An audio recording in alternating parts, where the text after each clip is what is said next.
Episode 76 की starting होती है और क्वांगलिंग मन में कह रहा होता है अब मुझे यहाँ पर रुकने का कोई भी कारण नहीं लग रहा, अब मुझे यहाँ से जाना चाहिए। और फिर वो घूमकर वहाँ से जाने लगता है। तभी नैन उससे कहती है तुम जा रहे हो। वो उससे कहता है शिंकिंग मेरा पीछा नहीं छोड़ेंगी और इसीलिए मुझे भागना ही होगा यहाँ से, और मैं नहीं जानता कि आखिरकार वो कब हार मानेंगी। और तभी वहाँ शिंकिंग आती हुई कहती है क्वांगलिंग मुझे पता था कि तुम मुझे यहीं पर मिलोगे। और वही उसकी आवाज सुन वो चौंक जाता है और उसको देख मन में कहता है शिंकिंग जैसे कि मुझे उम्मीद थी हुआंगफू वाकई में एक बहुत ही बुरा व्यक्ति है। और फिर तुरंत क्वांगलिंग अपना बिजनेस कार्ड नैन को देती हुई कहता है ये रहा मेरा बिजनेस कार्ड, अगर नैन तुम्हें मेरी कभी मदद की जरूरत पड़े तो तुम मुझे कॉल करना, और अगर जब तुम मुझे कॉल करो और मैं तुमको जवाब नहीं दे पाया तो तुम बस एक मैसेज छोड़ देना, मैं तुम्हें जल्द से जल्द कांटेक्ट करने की कोशिश करूंगा। और मेरा जन्म एक अच्छे परिवार में हुआ है और इसीलिए कुछ हद तक मैं सक्षम हूँ, इसीलिए प्लीज तुम मुझे बाहरी व्यक्ति मत समझना।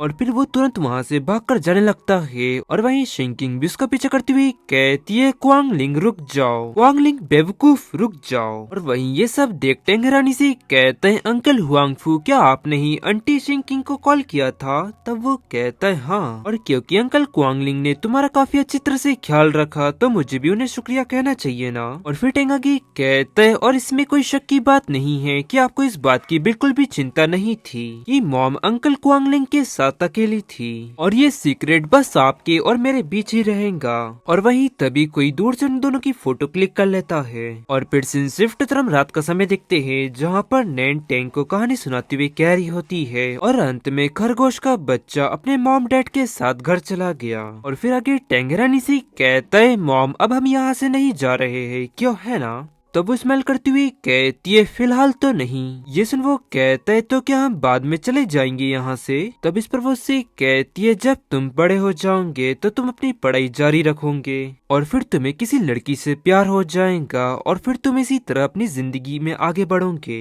तो इसीलिए फ्यूचर में किसके साथ क्या होगा ये कोई भी नहीं जानता।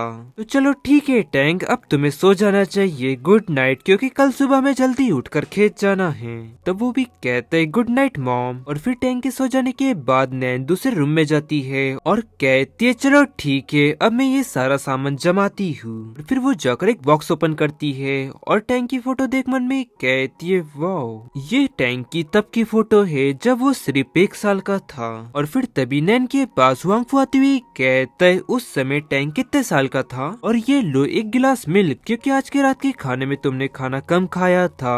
तब वो कहती है तुम्हारा शुक्रिया। और फिर वो आगे ब्लश कर मन में कहने लगती है कभी कभी इस व्यक्ति को मना करना वाकई में काफी ज्यादा मुश्किल हो जाता है। और गाइस इसी के साथ ये एपिसोड यहाँ एंड होता है। पसंद आया तो लाइक एंड सब्सक्राइब जरूर करें। मिलते हैं आपको जल्दी नेक्स्ट एपिसोड में।